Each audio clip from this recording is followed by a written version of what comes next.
Hello everyone, welcome to social science class once again. Hope you all are healthy and fit. Today we will start our new chapter in civics, that is law and social justice. So watch the video very carefully. Let's start. Today we will study first the issue of workers' wages, second law on minimum wages, third laws for producers and consumers, fourth the role of government to enforce these laws, fifth fundamental rights guaranteed by the Indian Constitution, sixth Child Labour Prevention Act of 2006. Yes students, आज हम अपने chapter में law and social justice के बारे में deeply study करेंगे और जानेंगे कि कितने लॉज हमारे यहाँ पर बने हुए हैं, कितना उनको फॉलो किया जा रहा है या वो सिर्फ ऑन पेपर्स ही हैं और कौन कौन से न्यू लॉज बनाने की नीड है। यहाँ पर स्टूडेंट्स हम मेनली प्राइवेट कंपनीज़ में वर्कर्स के एक्सप्लॉयटेशन मीन्स शोषण और गवर्नमेंट द्वारा उनके लिए बनाए हुए लॉज के ऊपर डिस्कशन करेंगे। So be ready with 100% concentration. Let's start. Come to page number 121।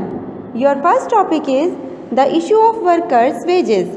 Students जैसा कि देखिए होता क्या है, सोसाइटी में मेनली दो ग्रुप होते हैं, owner and worker. Owner means मालिक, वो हमेशा यही चाहता है कि उसको चीपेस्ट लेबर मिले और हाईएस्ट उसको प्रॉफिट हो। On the other side labour ये चाहता है कि उसको मजदूरी ज़्यादा से ज़्यादा मिले और वो ज़्यादा से ज़्यादा अर्निंग कर सके। इन सिंपल वर्ड्स, अगर ऑनर की विश पूरी हो जाए तो लेबर नुकसान में रहता है और अगर मज़दूर की अच्छी मजदूरी वाली विश पूरी हो जाए तो ऑनर लॉस में रहता है।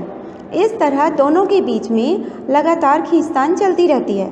ऑनर तरह तरह की ट्रिक्स लगाता है जिससे वो पैसा बचाकर ज़्यादा से ज़्यादा प्रॉफिट कमा सके। इसके लिए वह लेबर को वेजेस या मजदूरी कम देता है।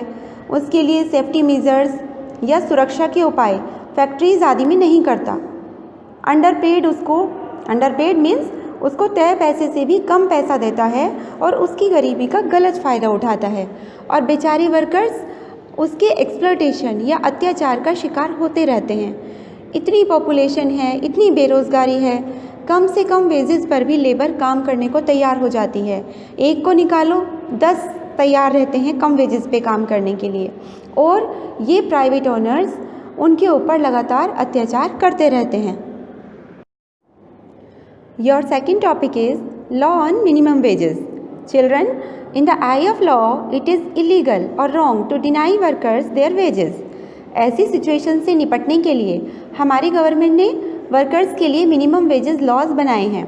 According to it, a worker has to be paid not less than the minimum wages by the employer and the minimum wages are revised upwards every few years. कि मिनिमम वेजेस लॉज के according अब कोई भी मालिक मज़दूरों को कम मजदूरी नहीं दे सकता। इट मीन्स गवर्नमेंट ने कम से कम रेट सेट कर दिए हैं, उससे कम मजदूरी नहीं दे सकते और ये वेजेस थोड़े थोड़े सालों बाद बढ़ते जाएंगे, कम नहीं होंगे।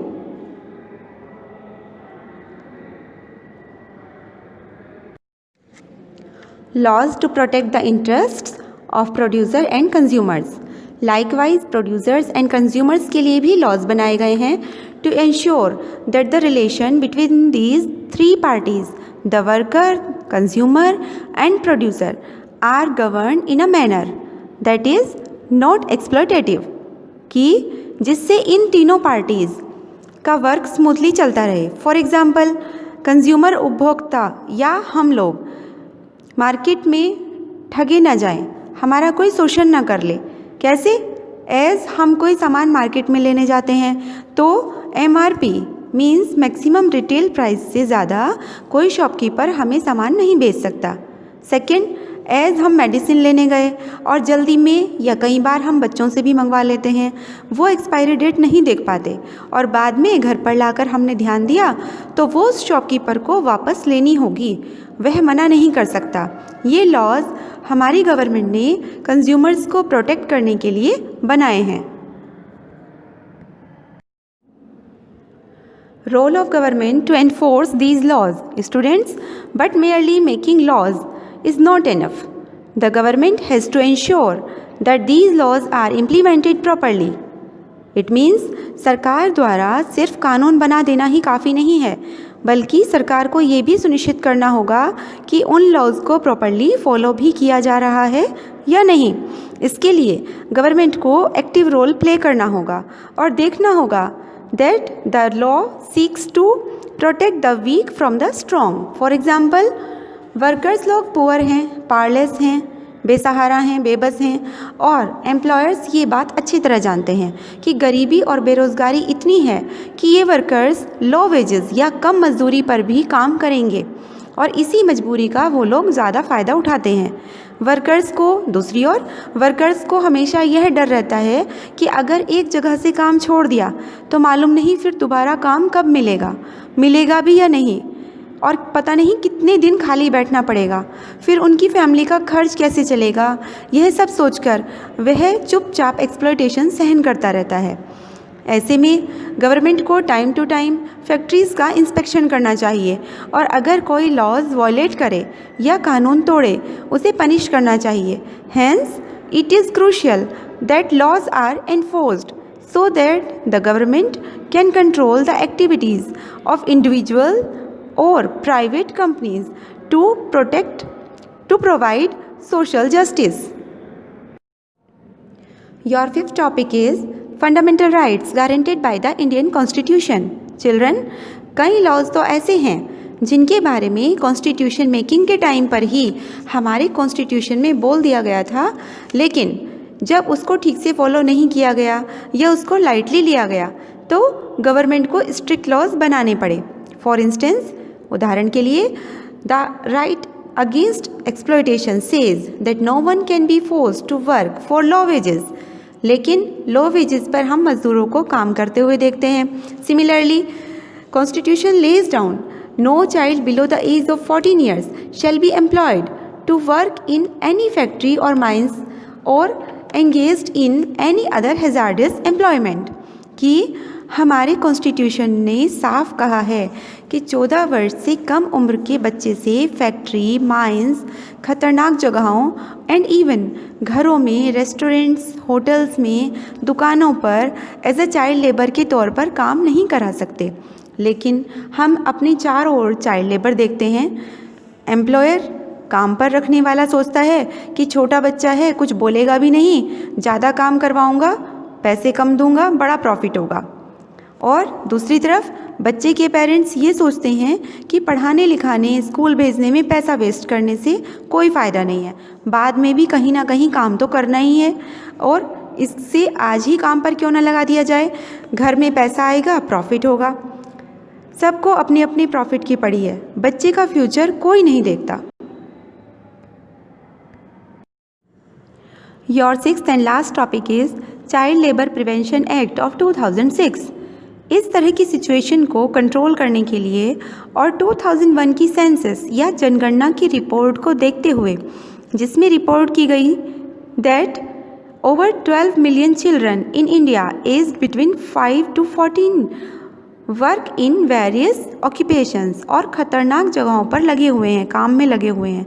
हमारी गवर्नमेंट ने अक्टूबर 2006 चाइल्ड लेबर प्रिवेंशन एक्ट में अमेंडमेंट किया या चेंज किया और कहा कि dhabas, restaurants, T shops, factories, hazardous place में बच्चों से काम कराना पनिशेबल ऑफेंस होगा और अगर कोई वॉयलेट करता हुआ पाया गया, he must be penalised with a punishment ranging from a jail term of 3 months to 2 years and or fine of ₹20,000 to ₹50,000। लेकिन इतना होने पर भी और इतने सालों बाद भी 74% से ज़्यादा बच्चे जो बिलो टू 16 ईयर्स हैं वो एज अ चाइल्ड लेबर आज भी काम पर लगे हुए हैं, आज भी काम कर रहे हैं। स्टूडेंट्स, यहाँ हमें अपनी जिम्मेदारी भी समझनी होगी कि सिर्फ लॉज बनाया जाना या गवर्नमेंट का एक्टिव होना ही काफ़ी नहीं है। हमें भी थोड़ा अपना माइंड लेवल इंक्रीज़ करना होगा और चाइल्ड लेबर रखने से पहले 2 मिनट रुककर सोचना होगा कि यह भी हमारे बच्चों जैसा ही है। इसका भी पढ़ने का, स्कूल जाने का मन करता होगा। यह भी पढ़ लिख कर कुछ बनने के सपने देखता होगा। हम सबको मिलकर इस तरह की समस्याओं में सहयोग देना होगा, तभी हमारा कंट्री सही मायनों में प्रोग्रेस कर पाएगा। So students, hope you have understood today's topics properly. That's all for the day. See you soon in the next video. Take care. Thank you.